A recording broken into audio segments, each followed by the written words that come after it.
Alright, how's it going, guys? Today is going to be kind of a different video. Trying to talk today more. I'm going to be doing a setup video on the truck. This one's going to be probably a little different from one you've seen before, because I've personally never seen anyone explain their setup on a race car while taking it all apart. So the turbo kit has to come off. I've sold it. I'm building a new one currently right now on the 6.0. The transmission has to come out. It needs a gasket, and the engine has to come out because it's backfired a couple times, and I think it might have made a little bit too much boost on those backfires, and I'm scared it tweaked a rod or something. So the entire truck's gonna come apart today. We're gonna kind of go through it, make sure everything's good, because it's in the middle of December. There's no racing happening here in Nebraska. So this will be just kind of a more informational, getting familiar with the pickup. And then from this on out, I'll have updates on every project I do on the truck after this. So this is my 2000 Chevy Silverado.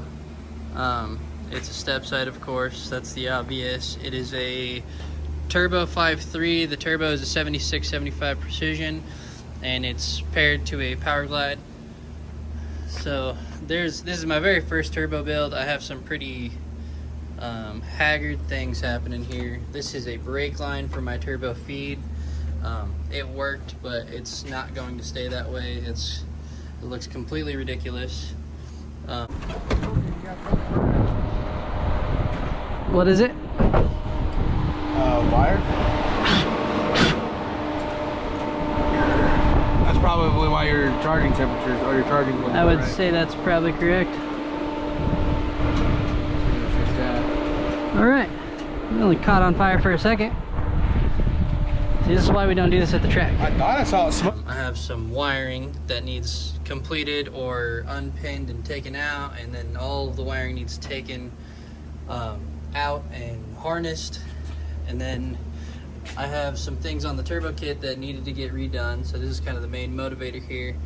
The turbo kit here, it tends to backfeed and make a boost spike here in the gate. So I'm just running on spring rate. There's no boost controller or anything. So this kind of creates a big problem when I'm trying to be consistent with boost. Other than that, I'm going to get down to tearing this thing apart. We're going to start with the front end. So the grill's going to come out, the radiator, the intercooler, and then once all that's out, then we'll get to pulling the motor. I'll probably pull the trans first and then pull the motor. So I'm making a lot of progress. It's only taken me a couple hours. I got quite a bit done and apart so far, but I have found another problem that I didn't know about. Apparently, I've had an exhaust leak for a little while, and I didn't know at all. Let's see. Yeah, it's kind of baked some of the gasket onto the head, but I had no idea that I was leaking any exhaust out of the head. Other than that, I haven't seen any problems other than the obvious stuff that I haven't even probably brought up yet. I got all of the turbo kit off. It's ready to get sold and get down the road. And then I will be finishing the turbo kit over here. So I started playing with the TIG welder the other day. I don't have a back perch set up, so the weld on the inside is garbage, and it's gonna be really brittle and probably break. So I didn't even attempt to really get this one going. But that's okay. I'll get all that figured out as soon as the truck's all apart and I can drop the 6.0 in, so I can start continuing the turbo kit for the new setup. We're gonna have the turbo kit mounted right in the center of the grill. So I got the truck up on the lift now. This is kind of the setup we're looking for in the rear. I've got my tank with the sump. This is my rear suspension. The shocks are blown out. It doesn't really perform how it should. So that's definitely got to get changed out here. These are going to get replaced. I'm running an Aeromotive A1000 for my fuel pump. My trans cooler, I don't know what brand it is, but it's pretty oversized. I threw an AutoZone fan on it just so it has a little bit of extra flow for driving on the street. My battery box, custom drive shaft from, oh, where's that company sticker at?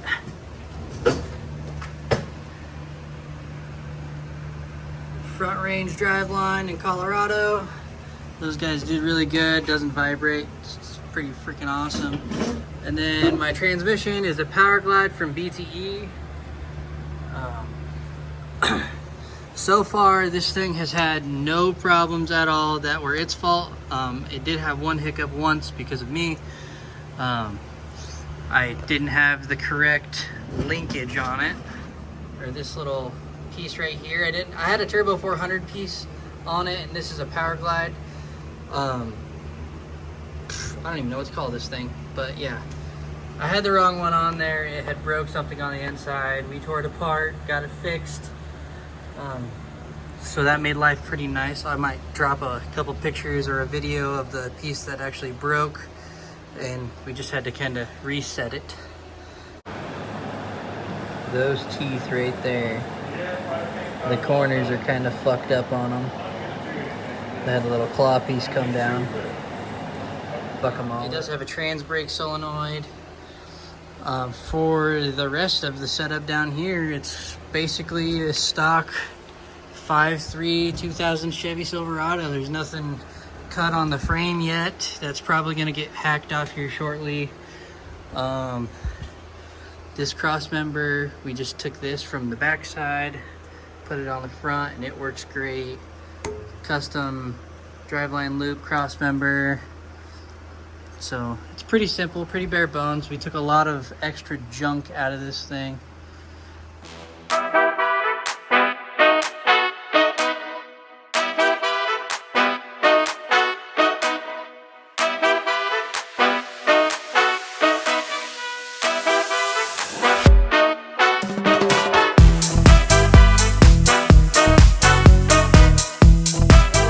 The trans out. So this is what we're looking at. It's a nice little unit. Come here, fella. Please don't fall.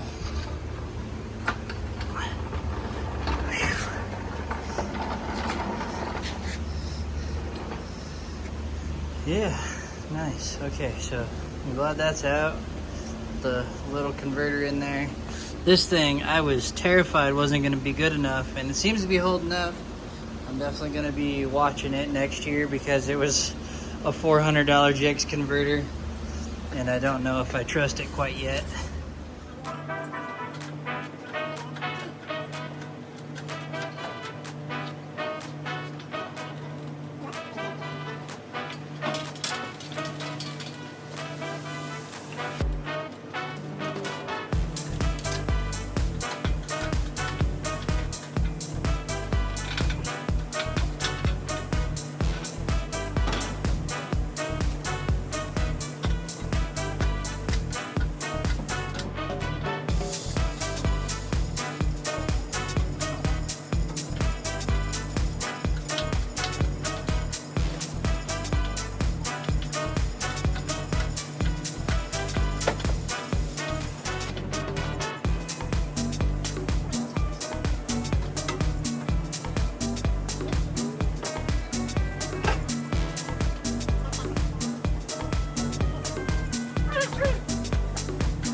shit.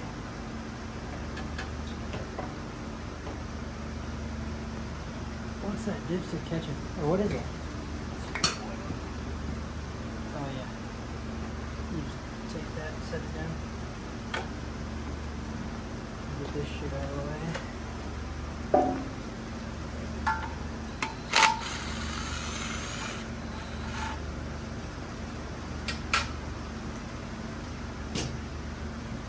Number 12.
Well, nothing looks bent.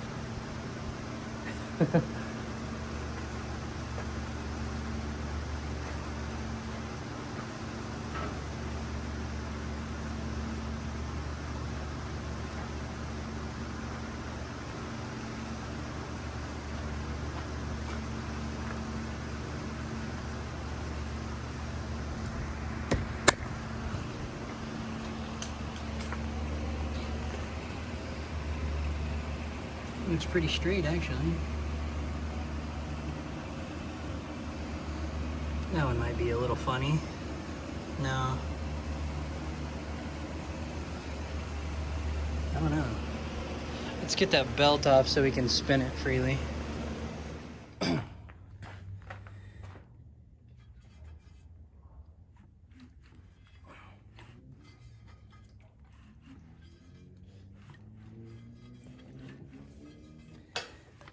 Yeah, everything looks right.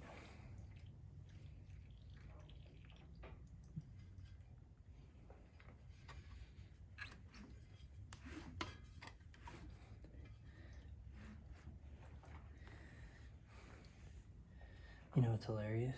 Is those 6.0 rods just look so much bigger.